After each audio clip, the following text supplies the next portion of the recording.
올해 세 번째 주일이면서 또 교사 주일입니다. 세상 사람들도 스승을 찾아보고 고마움을 표시합니다. 성도들도 믿음의 은사들에게 감사할 줄 알면 좋겠습니다. 세상 지식보다 훨씬 더 중요한 영적인 지식을 가르치고 구원과 믿음의 길로 여러분을 인도하는 영혼의 교사들이기 때문에 그렇습니다. 카톡 하나라도 넣어 드리십시오. 손수건 하나라도, 양말짝 하나라도 감사를 표시해 보십시오. 감사는 사람의 인격과 또 수양의 정도를 드러내는 최고의 덕목임을 살아갈수록 느낍니다. 인생을 조금 살아보니까 교회 오래 다녔다고, 많이 배웠다고, 나이를 먹었다고, 잘 먹고 잘 산다고, 여유가 있고 형편이 된다고 감사를 하는 것은 아니더라고요. 큰 감사가 아니더라도 소소한 작은 감사도 참 고맙고 기쁘더라고요. 감사는 나를 살리고 남을 세우는 믿음이고 인격이며 몇 배로 되돌려 받는 묘수가 되더라고요. 몇십 년을 알고 지내도 전혀 감사하지 않는 자들도 많고, 안지가 얼마 안 됐는데도 적극적으로 감사를 표현하는 사람들도 있더라고요. 성경은 우리에게 늘 감사하면서 그 감사를 표현하고 감사를 실천하면서 살라고 말씀하십니다.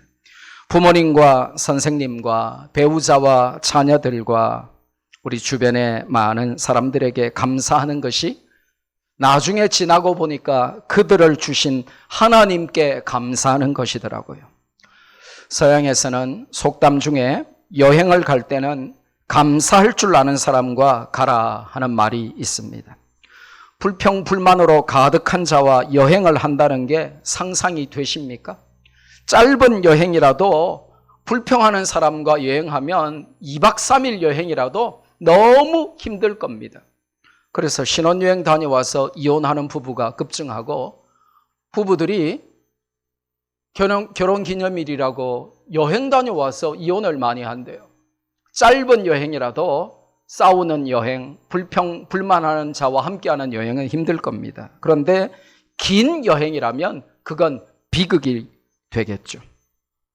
그래서 성도는 말씀을 따라서 결혼을 해도 많이 배운 사람, 잘난 사람, 예쁜 사람, 멋진 사람이 아니라 작은 일에도 감사할 줄 아는 사람하고 결혼하고, 여러분이 사업을 해서 동업을 해야 되면 그 동업을 할까 말까를 어떻게 알 수 있냐면, 이 사람이 작은 일에도 감사할 줄 아는가, 감사할 줄 아는 사람과 사업을 하고 동업을 해야 되는 것입니다. 시편 119편은 히브리어 알파벳 22글자를 가지고 한 글자에 8절씩 모두 176절로 된 답관체 시다, 그렇게 우리가 배웠습니다. 오늘은 네 번째 시간으로 49절부터 56절까지의 8절 말씀을 살펴보려고 합니다. 지금까지 지나간 3시간은 전부 16절, 16절, 16절 이렇게 살폈는데, 오늘은 8절 말씀만 49절부터 56절까지 살펴보려고 합니다. 본문은 히브리어 알파벳 7번째 단어인 자인을 각 절의 머리글자로 사용합니다. 그러니까 49절도 자인으로 시작하고 50절, 51절, 52절, 56절까지 전부 저 히브리어 7번째 알파벳 자인이라고 하는 단어로 전부 이제 시작을 한다 이 말입니다. 이 자인이라고 하는 것은 딱 보니까 뭐를 본떠서 만들었을까요? 예, 도끼나 창이나 칼이나 이런 날카로운 무기를 본떠서 만든 것입니다. 그런데 생기기가 어찌 칠자 비슷하게 생겼죠. 그죠? 예. 그래서 이제, 히브리 알파벳이 전부 숫자가 1, 2, 3, 4 이렇게 상징하는 건 아닌데, 공교롭게도 이 7번째 히브리어 단어 자인이 또 숫자 7도 상징을 해요. 그래서 이 7번째 히브리어 알파벳 자인이라고 하는 저 도끼 담고 칼 닮은 저 알파벳으로 오늘 49절부터 56절까지 이 구약 성경, 히브리어 성경에는 그렇게 시작을 한다 이 말입니다. 여러분, 성경은 우리를 covenant people of God, 하나님의 언약 백성이라고 말을 하는데, 언약 백성이라고 하는 말은 한마디로 말씀을 위임받은 자들, 하나님의 언약, 하나님의 말씀을 위임받은 자들이다 이 말입니다. 이게 언약 백성입니다. 그런데 하나님은 왜 그 하나님의 말씀을 우리에게 위임하셨습니까? 말씀대로 순종하고 그 말씀을 전달하라고 위임하신 것이죠. 그렇다면 위임받은 말씀을 제대로 살아내고 잘 전달하기 위해서는 그 말씀이 무엇인지 그리고 어떤 역할을 하는지를 확실하게 알아야만 하는 것입니다. 말씀은 무엇입니까 도대체? What is the identity of the Word of God? 말씀의 역할은 도대체 무엇입니까? What roles do the Word of God play? 도대체 하나님의 말씀이 우리에게 무엇이며 어떤 역할을 하는지 우리가 제대로 알아야 한다는 것이죠. 첫째로 말씀은 소망입니다. 말씀 안에 소망이 있다는 것입니다. 시편 기자는 하나님을 향해서 말씀을 기억해 달라고 간구합니다. 그러면서 그 말씀 안에서 하나님이 자신에게 소망을 갖게 하셨음을 고백하고 있습니다. 이 말씀이라고 번역된 히브리어 단어는 따바르입니다. 이 알파벳 제가 히브리어 가르쳐 드렸죠. 달렛, 베스, 레쉬 이게 합쳐서 따바르 이렇게. 히브리어는 모든 현대 언어는 다 왼쪽에서 오른쪽으로 읽지만 히브리어는 어떻게 읽는다 그랬어요? 오른쪽에서 왼쪽으로 거꾸로 읽는다 그랬죠. 그래서 따바르 이렇게 되는 것인데 이 따바르 말씀이라고 하는 것은 무슨 뜻이냐고 하면 하나님의 지정의가 총망라된 강력한 의지와 즉각적인 행함의 총체를 의미하는 단어입니다. 무슨 말이냐?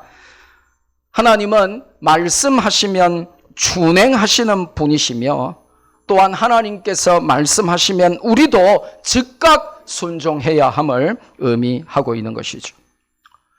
인생을 살다 보면 도와줄게 이런 사람 많이 만납니다. 그런데 내가 경제적으로 힘들고 물질적으로 너무 고통스러워서 도와주겠다고 해놓고는 기약이 지나도 안 도와주면 어찌 됩니까? 그 말 한마디로 일시적으로 소망을 주었으나 결국은 부도수표인 것이죠. 혹은 즉시 도와줄게 해놓고서는 몇 개월이나 몇 년이 지난 다음에 도와준다면 이것 또한 신뢰할 만한 도움은 아닌 것이죠. 하나님은 말씀하시는 하나님이시고 그 말씀하신 것을 즉시 행하시는 분이시다 하는 것을 오늘 성경이 알려줍니다. 하나님의 기억력은 한계가 없기 때문입니다. 저는 사람인지라 말해놓고 까먹을 때가 있어요. 나중에 기억날 때가 있어요. 사람은 그래요. 그런데 하나님은 기억력에 한계가 없으신 분이시고 하나님은 말씀하시면 즉시 행하시겠다 하는 단어가 말씀, 따바르 안에 그 말씀과 행함이 함께 축약된, 함축된 의미로 들어있다는 것입니다. 그래서 하나님의 속성을 알면 그 속성을 알려주는 말씀 안에서 사람은 소망을 갖게 되는 것입니다.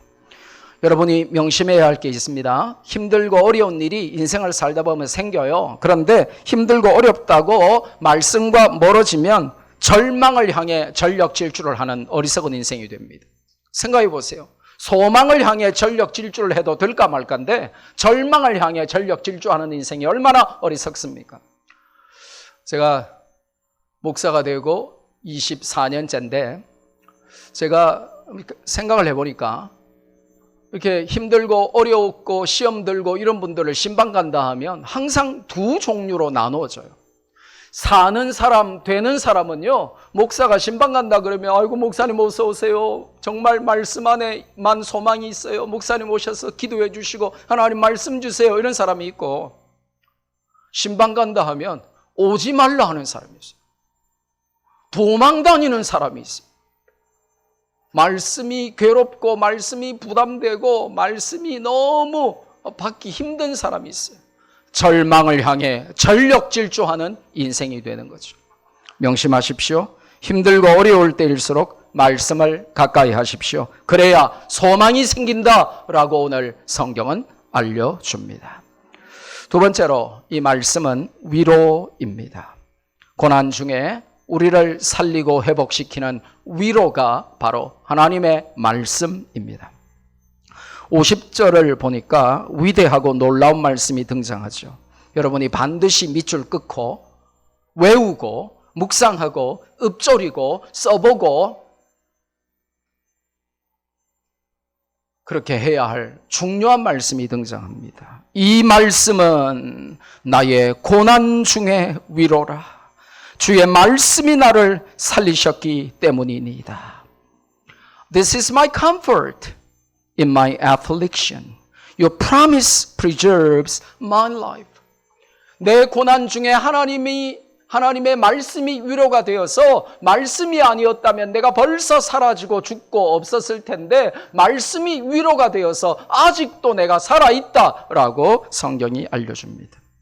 여기서 시편 기자는 말씀을 고난 중에 위로라고 표현합니다. 인생의 다양하고 위험스러운 고난 가운데 내 생명을 보존하고 회복시키는 역할을 하는 것이 돈이나 권력이나 사람이 아니라 하나님의 말씀이라고 고백하는 것입니다. 여러분에게 참된 위로는 무엇입니까? 요즘 우한 폐렴이 이 글로벌 팬데믹으로 지구촌에 창궐하고 사람들에게 공포와 절망을 가져다 주니까 사람들은 위로를 갈망하지만 그 위로를 어디서 찾을 줄을 모르는 거예요. 좋아하는 야구나 축구도 못 보고 각종 모임도 취소되거나 축소되고 심지어 학교도 몇 달 동안 못 갑니다. 그래서 인터넷 게임이나 홈쇼핑이나 지나간 드라마 돌려보기가 우리의 위안일 수도 있습니다. 하지만 성경은 우리에게 참된 위로는 하나님의 입에서 나오는 하나님의 말씀이며 말씀이 고난 중에 우리를 든든하게 붙들어주는 역할을 한다고 알려주는 것입니다. 성도 여러분 명심하십시오. 말씀은 최고의 안전벨트입니다. 최고의 방패이며 최고의 피난처입니다. 말씀 아닌 다른 것으로 위로를 받으려 하면 확실하지도 영원하지도 않은 임시 방편의 기분 전환용 위로에 그치고 마는 것입니다. 참된 위로는 하나님의 말씀으로 말미암는다라고 성경은 정확하게 알려줍니다. 세상의 헛된 것으로 가짜 위로, 일시적인 위로를 받으려고 하고 거기에 쏟거나 만족하면 안 된다는 것입니다. 죄를 먹고 마시며 위로를 삼지 마십시오. 세상 위로에 현혹되거나 속지도 마십시오. 만족하지 마십시오. 오직 하나님의 말씀만이 고난 중에 진짜 위로임을 명심하십시오. 52절에 보니까 말씀에 대한 기억이 위로가 된다는 것입니다. 한번 따라 합시다. 말씀 기억이 위로다. 뭐라고요? 꼭 명심하셔야 돼요. 말씀에 대한 기억이 위로다라고 성경은 분명히 선포합니다. 근데 오늘 우리가 읽은 이 8절 전체에서 제일 중요한 단어가 등장하는데 기억하다 하는 단어입니다. 이 기억하다 하는 히브리어 단어는 자카르입니다. 아까 자인이라고 하는 알파벳 배웠죠? 예, 그 자카르 이렇게 읽습니다. 이 자카르는 무슨 뜻이냐고 하면 잊고 살다가 어느 날 문득 갑자기 생각나는 것이 아니고 잊지 않도록 늘 마음속에 저장하고 간직하여 입술로 읊조리며 필요하면 즉시 끄집어낼 수 있는 상태를 의미하는 단어가 바로 기억하다 하는 자카르입니다. 창고 속에 저장해서 먼지가 쌓인 상태로 보관하다가 필요할 때면 어디 있는지 온 창고를 다 뒤져야 며칠 만에 겨우 찾아내는 말씀이 아니라 듣고 입력하고 저장한 후에 언제나 갈고 닦고 손질하고 사용하여서 필요하면 즉시 사용할 수 있는 상태를 말하는 단어가 기억하다는 의미의 자카르입니다. 그래서 여러분이 나중에 이스라엘을 여행하시면 관광 가이드로부터 가장 많이 이스라엘에 있는 그 일주일, 2주일 동안 가장 많이 듣게 되는 단어가 바로 저 자카르입니다. 이것은 구약 성경 전체를 관통하는 핵심 단어이면서 동시에 이스라엘 사람들의 머리와 가슴에 새겨진 가장 중요한 단어가 바로 이 기억하다 하는 자카르입니다. 왜 그렇습니까? 이스라엘 사람들이 나치의 히틀러에게 600만 명이나 학살당하는 홀로코스트를 영원히 잊지 않고 기억하겠다는 운동을 펼치면서 사용한 단어가 바로 저 성경에 나오는 자카르입니다. 그래서 티셔츠에도, 심지어 머그잔에도, 볼펜에도, 여러분이 길을 지나면 깃발에도, 플래카드에도 전부 자카르, 기억하라 하는 단어가 온 이스라엘을 도배하고 있는 것입니다. 여러분에게는 기억만 해도 위로가 되는 존재나 소유가 있습니까? 어머니? 첫사랑? 첫 월급? 내 보배로운 선물 같은 자녀? 배우자? 아파트? 내가 타고 다니는 자가용? 내 최애 물건들? 내가 제일 좋아하는 음식? 그것들은 순간적인 위로만 줄 뿐입니다. 영원한 위로는 하나님의 입에서 나오는 변치 않는 말씀뿐이라고 우리에게 성경은 정확하게 알려줍니다. 말씀을 기억만 해도 위로가 된답니다. 고난의 극심한 한가운데서 하나님의 말씀을 기억만 해도 위로가 넘친답니다. 거짓 위로가 판치는 이 시대에 하나님의 말씀을 기억함으로 참된 위로로 승리하는 우리 성도들 되시기를 주님의 이름으로 축복합니다. 세 번째로, 교만한 자들에게 말씀은 조롱거리다라고 우리에게 성경이 알려줍니다. 52절에서 시편 기자는 교만한 자들이 나를 심히 조롱하였어도 나는 주의 법을 떠나지 아니하였나이다 라고 고백합니다. 50절에 등장하는 곤란을 좀 더 자세히 구체적으로 표현한 것이죠. 이 교만한 자라고 하는 단어는 히브리어로 제딤인데, 이 제딤, 교만한 자, 이렇게 이제 본문이 시작하는 것입니다. 영어로는 the arrogant라고 이제 번역을 했습니다. 오만한 자들, 더 플러스 형용사는 복수 보통명사. 그러니까 교만한 자들이라고 하는 복수형으로 성경이 되어 있습니다. 한두 명이 아니라 여러 명으로부터 끊임없는 극심한 조롱을 받는 상태에 놓여 있다는 것입니다. 요즘 말로 하면 왕따요, 진따의 경험을 시편 기사가 경험했다라고 말하는 것입니다. 우리 성도들은 왕따 당한다고 해도 괜찮습니다. 제가 늘 알려드리죠. 왕따 그거 별거 아닙니다. 왕 되신 주님을 따르는 사람들, 왕따. 진따는 뭡니까? 진리이신 예수님을 따르는 사람들, 진따. 그러니까 우리는 왕따가 맞고 진따가 맞아요. 그러니까 여러분을 왕따 시키면 내가 왕 되신 주님을 따르니까 이러는 거구나. 여러분을 진따시키면 내가 진리 되신 예수님을 따르니까 그러는 거구나. 자식들, 어떻게 내 정체를 그렇게 잘 알았지? 그리고는 감사하시면 됩니다. 내가 왕따 당했어. 그러면서 벽에다가 머리 쥐어박고 막 머리털 뽑고 막 울고 막 머리 다 밀고 이러면 안 돼요. 술 마시면서 막 객기 부리고 주사 부리고 그러면 안 됩니다. 우리는 어차피 세상에서 왕따요, 진따인 것입니다. 그런데 교만한 자들은 인류의 역사만큼이나 오랫동안 우리 주변에 존재하고 있습니다. 시편 기자의 시대에도, 그 이전에도, 그리고 지금 이 시간에 내 주변에도 교만한 자들은 많이 있습니다. 혹시 여러분은 그들로부터 감당하기 힘든 조롱을 그 교만한 자들로부터 끊임없이 극심하게 받아본 적이 있습니까? 그렇다면 왜 그럴까요? 여러분의 부족함이나 실수나 잘못으로 인해서 조롱이 발생했을 수도 있을 겁니다. 왜냐? 대부분은 내가 참 부족하고 연약하고 어리석고 내 잘못과 내 실수 때문에 내가 남들의 조롱을 받는 경우가 대부분이죠. 하지만 시편 기자는 달랐습니다. 그는 너무나 억울하게 조롱을 당했어요. 시편 기자가 하나님의 말씀을 소망 삼고 말씀을 기억하며 말씀만 바라며 말씀으로 위로를 삼고 살았기 때문에 교만하고 무례한 자들로부터 억울한 조롱을 끊임없이 받았음을 성경이 알려줍니다.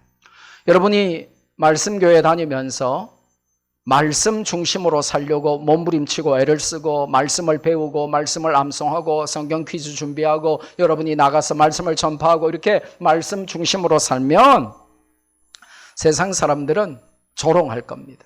비난할 겁니다. 대충 믿지, 적당하게 믿지, 요즘 다 타협하면서 껍데기만 무늬만 크리스찬인데 집사가 아니라 다 잡사로 믿는데 뭘 저 말씀교회 다니는 저 사람들은 저렇게 요란하게 믿나, 잘 믿는 척을 하나 하면서 여러분에게 심지어 신자라고 하는 사람들조차 손가락질하고 조롱할 수도 있습니다. 그러나 그럼에도 불구하고 하나님 말씀은 택함을 받은 언약 백성인 우리에게는 소망이요 위로가 됩니다. 교만한 자들에게는 한낱 조롱거리에 불과하지만 우리는 그 말씀 붙들고 사는 사람들입니다. 하지만 그 교만한 자들이 알고 기억해야 할 것이 무엇입니까? 말씀을 조롱하는 자들은 그들이 조롱하던 그 말씀의 잣대로 심판을 받게 된다고 성경이 한결같이 말씀하십니다. 쉽게 말하면 이런 것이죠. 여러분 율법전서에 나와 있는 그 두꺼운 법전에 나와 있는 법을 다 외웁니까? 여러분이 모르는 법이 더 많죠. 그죠? 여러분이 아는 법은 100분의 1, 1000분의 1도 안 될 겁니다. 여러분이 모르는 법이 훨씬 더 많습니다. 그런데 법을 모르면 모른다고 하면 되는데 많은 사람들은 법을 모르면서 그 모르는 데 그치지 않고 그 법을 조롱하고 법을 비웃고 법을 어깁니다. 그러다가 그 법의 잣대로 재판을 받고 감옥에 가는 것이죠. 교만한 사람들은 하나님의 법을 조롱해도 우리는 말씀을 생명처럼 사랑하며 순종합니다. 온 세상이 조롱하는 그 하나님의 말씀이 결국 온 세상을 살리게 됩니다. 우리는 결코 그들의 조롱을 견디지 못해서 말씀을 버리거나 말씀으로부터 박차고 뛰어나가서 말씀을 조롱하는 무리들 편에 서서 말씀을 대적하는 어리석음을 범해서는 안 된다 하고 오늘 시편이 우리에게 말씀하시죠. 네 번째로 말씀은 무엇이며 그 역할은 무엇입니까? 53절에 보니까 51절에 등장하던 교만한 자들이 다르게 표현되어 나옵니다. 악인들이 등장하는 것입니다. 시편 기자는 그 악인들에게 분노하고 있습니다. 자, 여기서 퀴즈 나갑니다. 왜 분노했을까요? 그들의 조롱 때문이 아니라 그들이 하나님의 말씀을 버렸기 때문이라고 성경이 답을 알려줍니다. 53절을 시작하는 단어가 잘르아파인데 역시 이자인으로 시작하죠. 잘르아파. 잘못 들으면 잘 아파 뭐 이런 거 이렇게 들리죠. 네, 이게 무슨 뜻이냐 하면 불타오르는 격한 분노를 뜻하는 말입니다. Burning indignation has seized me. 불타오르는 분노가 나를 사로잡았다 하는 표현입니다. 악인들과 교만한 자들이 나를 조롱하는 것에 격분하는 것이 아니라 네가 감히 나를 놀려 조롱해 하는 것이 아니라 그들이 생명의 원천이며 인생의 유일한 지침인 하나님의 말씀을 멸시하고 그 가치를 모르고 말씀을 버린 것에 대한 거룩한 분노에 사로잡힌 것입니다. 내가 조롱받았기 때문에 열받아서 나오는 적개심과 분노가 아니라 그들이 하나님의 말씀을 버렸기 때문에 내 속에 일어나는 거룩한 분노를 지금 말하고 있는 것입니다. 성도에게는 이런 이 거룩한 분노가 있어야 한다라고 알려주십니다. 그래야 말씀을 버리고 말씀을 떠난 이 세대에 다시 말씀 회복 운동을 시작할 수 있는 열정이 우리 속에 생기게 되는 것이죠.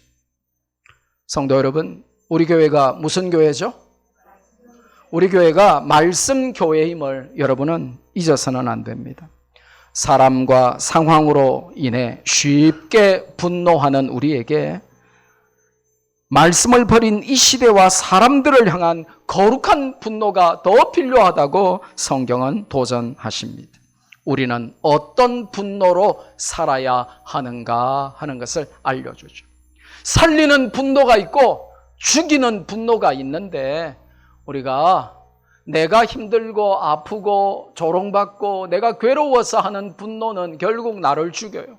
그런데 말씀을 버린 그들을 향한 거룩한 분노가 생겨서 그들에게 내가 말씀을 선포해서 그들이 다시 말씀으로 돌아오도록 하리라 하는 이런 분노가 우리 속에 있어야 한다고 알려주시는 것이죠. 다섯 번째로, 말씀은 우리의 노래입니다. 뭐라고요? 54절은 말씀의 범위를 생명과 위로에서 기쁨으로 성화시키면서 인생 전체로 확장시킵니다.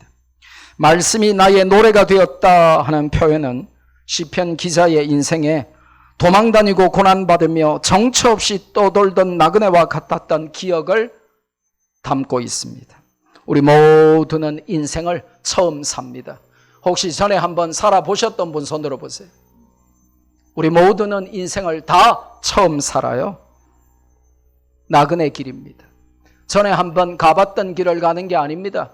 그러니까 자꾸 틀리기도 하고 넘어지기도 하고 실수하기도 하고 안 가야 할 길을 가기도 하고 잘못 들어서서 고생을 하기도 하고 하는 이유가 다 처음 가는 길이고 그것이 나그네 길이기 때문에 그렇습니다.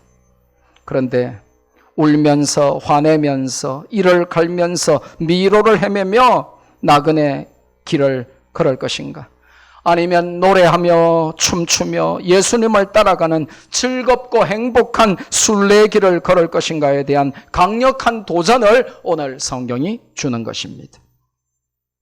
최근에 신문기사를 보니까 우한 폐렴 사태로 우울증 증세가 세계적으로 확산되는 중에 한국만 예외적으로 빨리 이 공포와 스트레스에서 벗어났는데 이게 무슨 이유냐 하고 자기들끼리 써놓은 글을 보니까 미스터 트롯과 팬텀 싱어가 적잖은 위로와 힘이 되었답니다.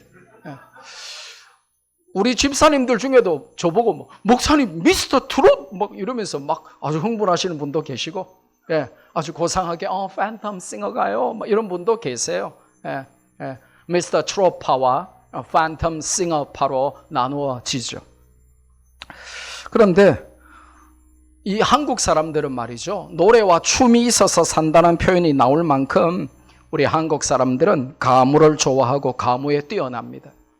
그래서 이 K-뮤직, K-팝, K-댄스 뭐 전 세계를 지금 휩쓸고 있죠. 오죽하면 제가 BTS 멤버 7명의 이름을 다 외우겠습니다.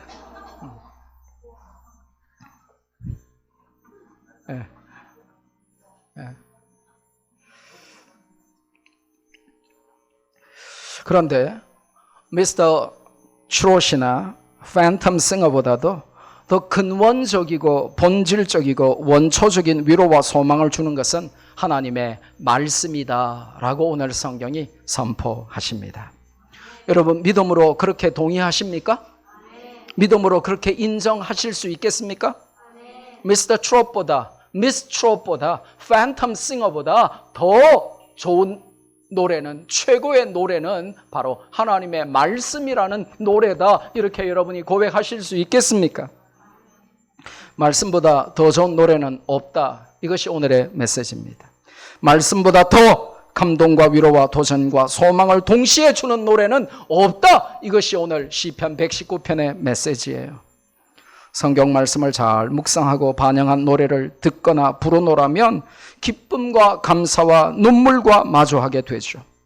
세상의 노래는 우리의 정서에 감동을 주지만 말씀이라는 노래는 우리의 가장 밑바닥 영혼을 회복시키고 수술시키며 살려내는 아주 신비한 능력이 있습니다. 말씀을 노래로 부르시기 바랍니다. 세상 노래만 가사 외우는데 며칠을 밤을 새면서 그렇게 외워가지고 세상 노래만 부르지 말고 하나님의 말씀을 노래하는 찬송을 불러보세요. 여러분의 영혼을 타치한단 말이에요. 암덩어리도 녹을 줄 믿습니다. 우리 singer and songwriter인 우리 정세미 사모는 곡을 만들 때 성경 말씀을 가사로 만들어 보세요. 위대한 크리스천 작곡가들은 시편을 가지고 곡을 많이 만들었어요. 그래서 시편 찬송이 유명한 것이죠. 말씀보다 더 좋은 노래는 없습니다. 영혼을 울리고 생명을 우리의 영육을 살리는 것이 하나님의 말씀이죠. 여섯 번째로, 말씀은 하나님의 이름을 기억하게 만듭니다. 49절과 52절에 이어서 55절에 세 번째로 오늘 본문 전체를 관통하는 가장 중요한 단어, 기억하다 하는 단어 자카르가 다시 등장합니다. 특히 시편 기자는 아무도 하나님을 기억하지 않고 쿨쿨 자는 한밤에 하나님을 기억하는 열심을 보여줍니다. 한밤에 잠을 잊은 채 말씀을 읽고 묵상했더니 하나님의 능력과 속성과 은혜와 사랑을 더욱 잘 알게 되고 그 전에 들었던 말씀이 되살아나서 더욱 하나님을 기억하게 되어서 말씀을 지키게 되었다는 고백이 오늘 본문에 나오는 것입니다. 말씀은 하나님을 더욱 선명하고 자세하고 정확하게 알 수 있게 만듭니다. 여러분, 교회를 다녀도 말씀을 정확하게 알고 배우지 않으면 들은 풍월로 여러분이 믿음 생활하면 아주 위험해요. 제가 이렇게 전국에 집회를 다니잖아요. 집회 간 교회에서 한 20년 넘게 한두 번도 아니고 수십 번을 제가 들은 엉터리 기도가 있어요. 집회하는데 그 교회 장로님이 기도하는데 말이죠, 한두 번도 아니고 거의 1년에 한 번 혹은 2번 이상 집회 가는 교회마다 그렇게 엉터리로 기도하는 장로님 계세요. 뭐라고 기도하냐? 하나님 아버지, 우리를 낮에는 불기둥으로 밤에는 구름기둥으로 인도하여 주시옵소서, 이러는 거예요. 어디서 불기둥 구름기둥 듣기는 들었는데 그게 밤인지 낮인지 헷갈리는 거예요. 들은 풍월로 예수님 믿으면 큰일 나는 겁니다. 여러분, 하나님이 이스라엘 백성을 광야에서 어떻게 인도하셨습니까? 낮에는 구름기둥으로. 왜요? 사막이니까, 뜨거우니까요. 구름기둥으로. 그리고 밤에는 일교차가 급속해서 밤에는 너무 추워서 얼어 죽으니까 밤에는 불기둥으로. 그래서 낮에는 구름기둥으로 밤에는 불기둥으로 인도하셨어요. 그런데 불기둥 구름기둥을 듣기는 들었는데 이게 뭔 소린가 싶어가지고 주여, 낮에는 불기둥으로 통닭구이 됩니다. 타 죽어요. 밤에는 구름기둥으로 얼어 죽어요. 그런데 놀랍게도 교회 안에 하나님의 말씀을 정확하게 배우고 자세하게 배우고 자세히 읽고 밑줄 그으면서 읽고 히브리어를 찾아보며 읽고 헬라어를 찾아보며 읽고 좀 정확하게 분명하게 하나님의 말씀을 읽지 않는 사람이 너무 많아요. 지금은 이렇게 개역 한글판이 개역 개정판으로 바뀌면서 그런 경우가 없는데, 옛날에 개역 한글판으로 목사님들이 설교할 때는요, 시편 설교를 하면서 너무 원문하고 다르게 설교하는 거예요. 원수들의 목전에서 나에게 상을 베풀어 주시고, 그 상은 벌 대신에 주는 상이 아니고 테이블, 밥상입니다. 밥상. 그런데 원문을 안 읽어보니까 그냥 영어판만, 영어 번역만 봐도 테이블이 나오는데 전부 설교를 어떻게 하시냐고 하면 하나님은 원수들이 보는 앞에서 우리에게 상을 주시는 하나님이십니다. 이렇게 설교를 해버리는 거예요. 그럼 원문하고는 전혀 상관없는 말씀이 되는 것이죠. 베드로가 저주하며 예수님을 부인했다, 이렇게 하니까 원문에는 cursing himself, 자기 자신을 저주하며 내가 예수님을 알면 내가 성을 간다. 내가 예수님을 알면 내가 인간이 아니다. 그러면서 자기를 저주한 건데 원문을 모르니까 자꾸 베드로가 예수님을 저주하면서 부인했습니다. 이렇게 자꾸 원문하고 다른 소리를 하게 되는 거죠. 여러분이 성경을 읽어도 성경을 배워도 정확하게 분명하게 꼼꼼하게 말씀을 읽고 듣고 보는 게 참 중요해요.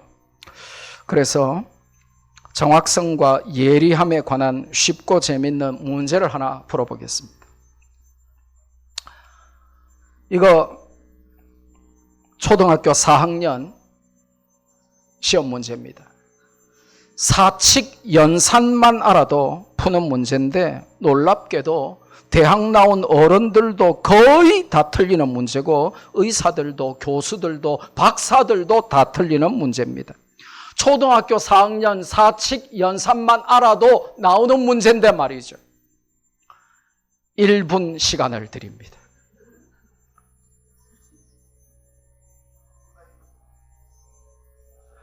자, 우리 교회 똑똑한 분들 많죠?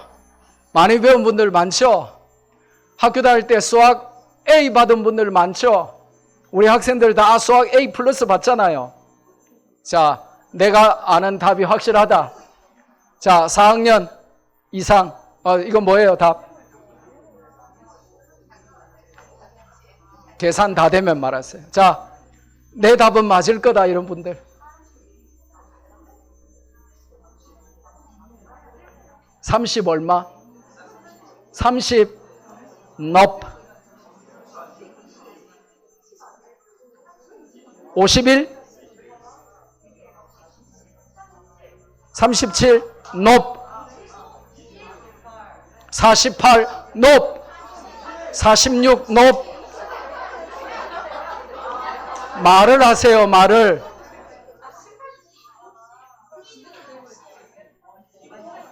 넙 보세요. 우리 교회 의사도 있고 박사도 있고 교수도 있고 선생들도 이렇게 많고 유학까지 갔다 와서 석사 박사 받은 사람 이렇게 많아도 다 틀리잖아요. 넙.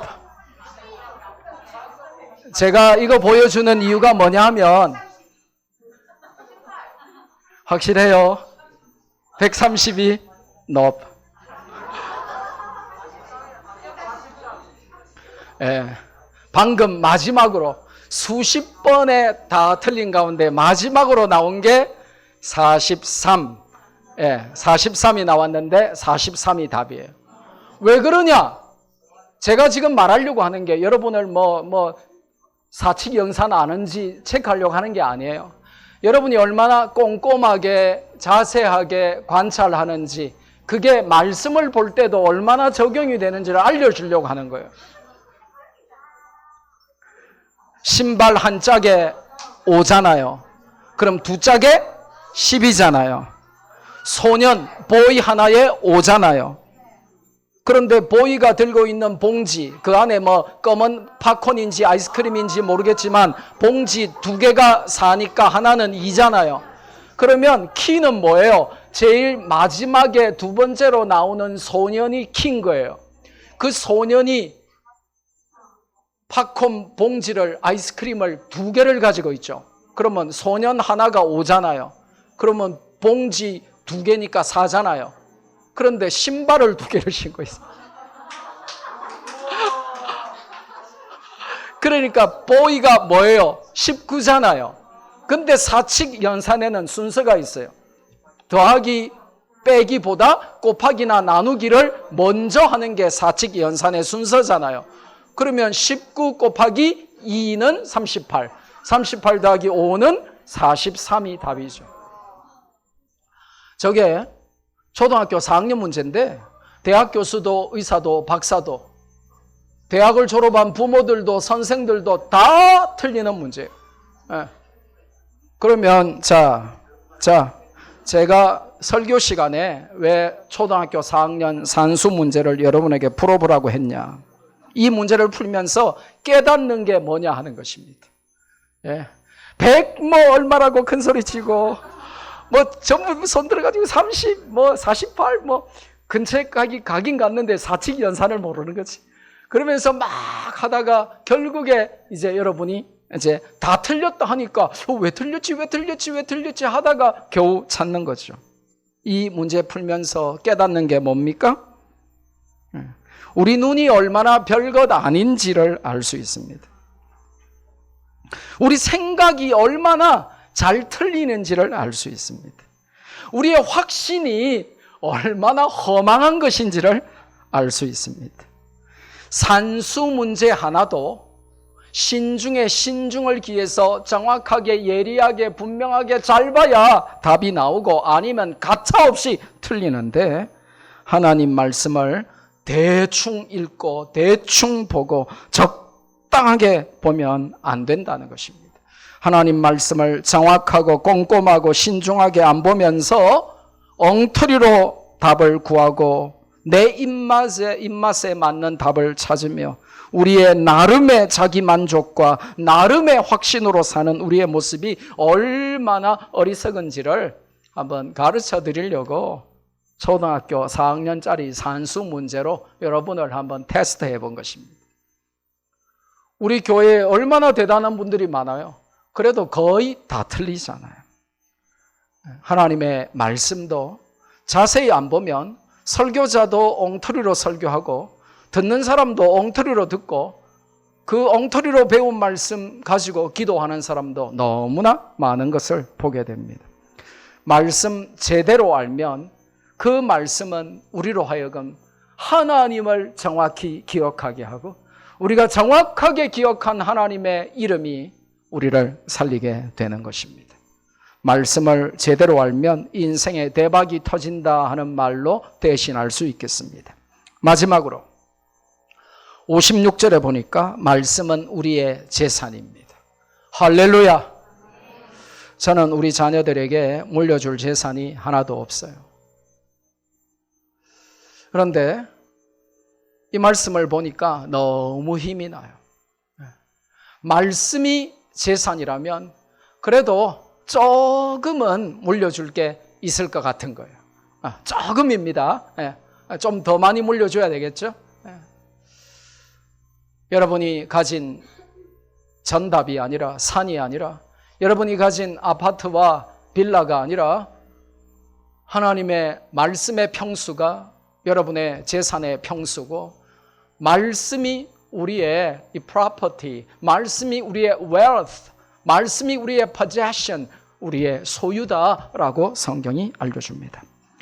히브리어 성경에는 어떻게 시작하냐 하면 이게 이제 자인으로 시작해요. 이것이 나의 재산이야 하고 시작하면서 그럼 사람들이 궁금할 거 아니에요. 뭐가 재산이라는 거지? 사람들의 주목을 끌도록 이것이 나의 재산이야 라고 먼저 말해요. 그럼 사람들이 궁금할 게 아니에요. 저 사람의 재산이 뭐지? 뭘 가졌지? 어느 동네에 어느 산에 어느 땅에 어떤 아파트를 어떤 지역에 어떤 건물을 가졌지? 빌딩이 몇 채 있지? 이렇게 주목할 거 아닙니까? 뭐가 재산인지 궁금해하면서 바라보기를 요청하면서 이게 바로 나의 재산입니다 라고 하면서 말씀을 순종하는 것이 나의 재산입니다 라고 선포를 해버립니다. 아주 강력하죠. 멋지죠. 깔끔하고 담백하고 그냥 탁월하죠. 여러분들 이것 좀 보세요. 저의 재산이 뭔지 아십니까? 이렇게 시작하면서 와, 빌딩 좀 있나 보다. 땅 좀 있나 보다. 상가, 건물 좀 있나 보다. 이런 말을 듣기를 원하는 자들에게 여러분 이것 보세요. 저의 재산이 이거예요 라고 해놓고는 하나님의 말씀을 순종하는 것이 저의 재산입니다 라고 말하는 것입니다. 공동번역에는 말씀은 우리의 전부라고 번역을 했어요. 그리고 현대인의 성경이 잘 이해 안 되는 우리의 자녀들 세대는 현대인의 성경 굉장히 번역을 잘했습니다. 현대인의 성경 읽어도 됩니다. 현대인의 성경에는 약간 변형을 해서 주의 명령에 순종하는 이것이 나에게는 큰 축복이다 이렇게 번역을 해놨습니다. 말씀했습니다. 여러분의 재산은 무엇입니까? 여러분이 받은 최고의 축복은 무엇입니까? 성경은 말씀이 재산이요 말씀이 축복이라고 알려줍니다. 시편 기자처럼 우리도 동일하게 말씀이 우리의 전 재산이며 최고의 축복임을 고백하고 그 말씀을 자랑하고 선포하며 사는 우리 말씀 교회 성도들 되시기를 주님의 이름으로 축복합니다. 받은 말씀 붙들고 우리 한번 다 같이 간절하게 기도하면 좋겠습니다.